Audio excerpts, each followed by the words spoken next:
અરે જા જા દત્તક વાળી એ મોહનિયો ગલબાને શેનો દત્તક લે?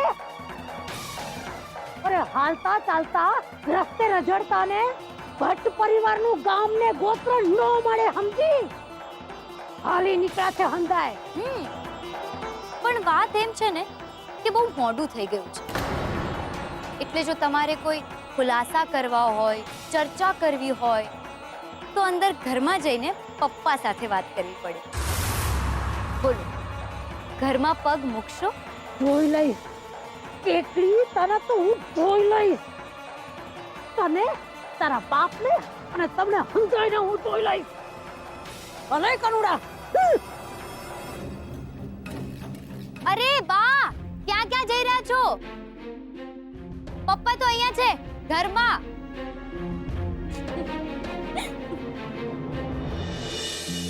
પપ્પા, તમે ગુલાબને દત્તક લેવાની વાત કરી એ બરાબર છે, પણ શું લાગે છે એ આપણી સાથે રહેવા માટે તૈયાર થશે? ભાઈ, એ બધું ગુલાબ ઉપર છોડ્યું છે.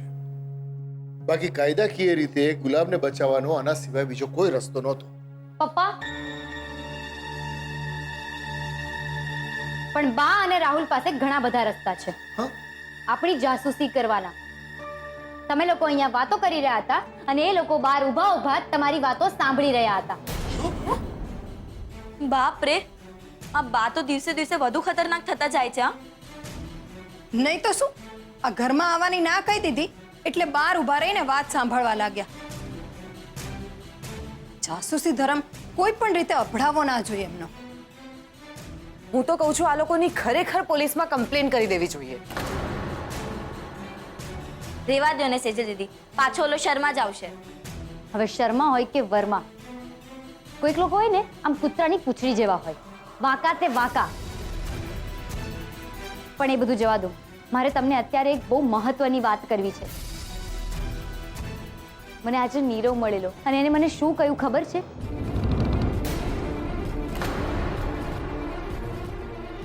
તમે લોકો કોણ છો એની સાથે મારે કોઈ નિસ્બત નથી. મારો પોઈન્ટ માત્ર એટલો જ છે કે પેલા ભટ્ટ પરિવાર પર વારંવાર જુદી જુદી રીતે વાર થતા રહેવા જોઈએ. That's it.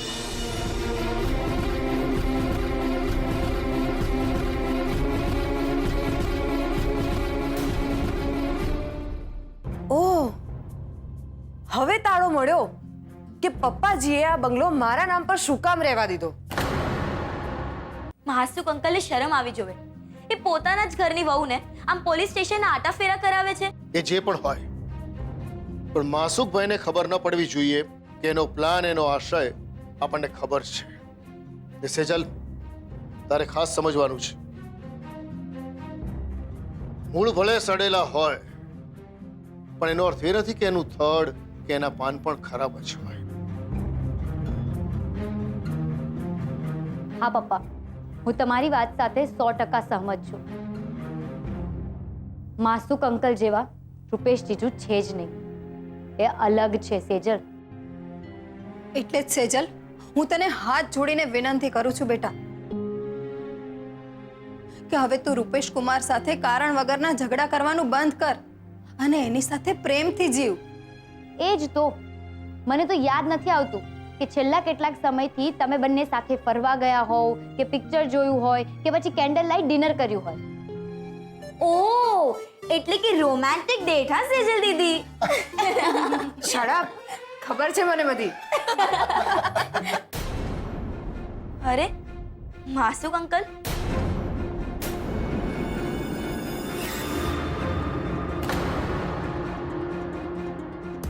તમને લોકોને વાંધો ન હોય તો મને પણ તમારા બધાની સાથે હસવું ગમશે. પણ હા, કહીને તને શું થયું? અંદર આવું કે નહીં?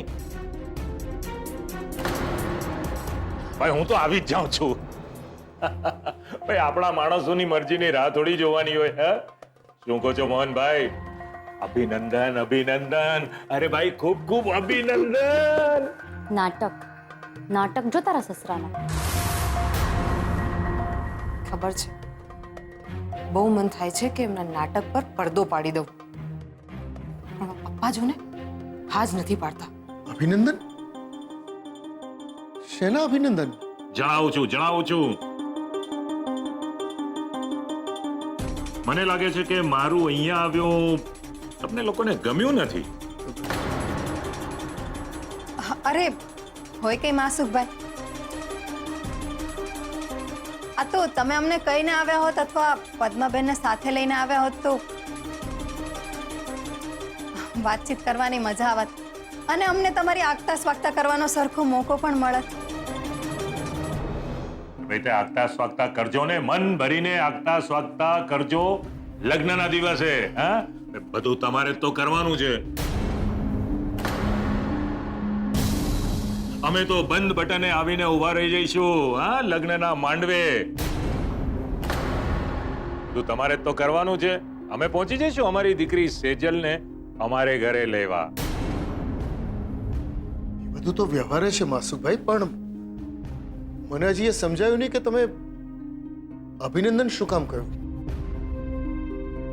અભિનંદન એટલા માટે કે હું અત્યારે એક એવા સમાચારની રજૂઆત તમારી સામે કરવાનો છું કે સાંભળીને તમારા બધાના મોં ખુલ્લા રહી જશે. મોહનભાઈ, હું રૂપેશ અને સેજલના લગ્નનું મુહૂર્ત કઢાવીને આવ્યો છું.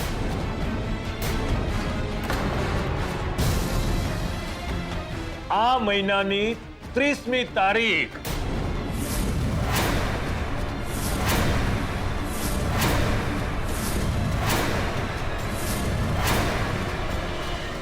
તીર બરાબર નિશાન પર લાગ્યું છે.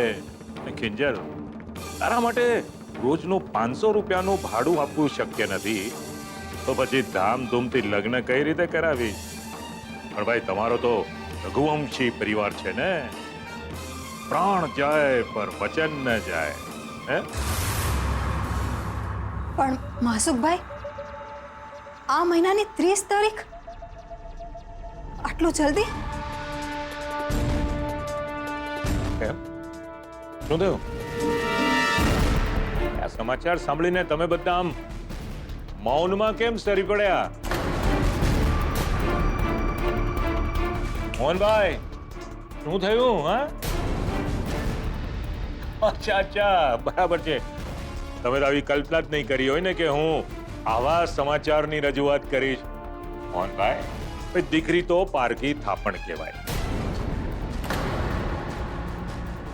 અને હું એ પણ જાણું છું કે જેવી દીકરીને વળાવવાની વાત આવે ને એટલે સૌથી વધારે ચિંતા દીકરીના બાપને થાય. તો એટલી બધી ચિંતામાં ગરકાવ થઈ ગયા કે મને સામે અભિનંદન આપવાનું જ ભૂલી ગયા. હા, ચિંતા છોડી દો. અરે હવે તો પેલા ઇવેન્ટ કંપનીઓ નીકળી છે ને, પૈસા આપવાના. શું કહેવાય? વેડિંગ પ્લાનર ને. બસ એ લોકો બધું સંભાળી લેશે ને આપણે નિરાંતે છોકરાઓના લગ્ન માણવાના. હા, અને સાચું કહું, મેં તો સેમ્પલની કંકોત્રી છપાવવા આપી પણ દીધી છે.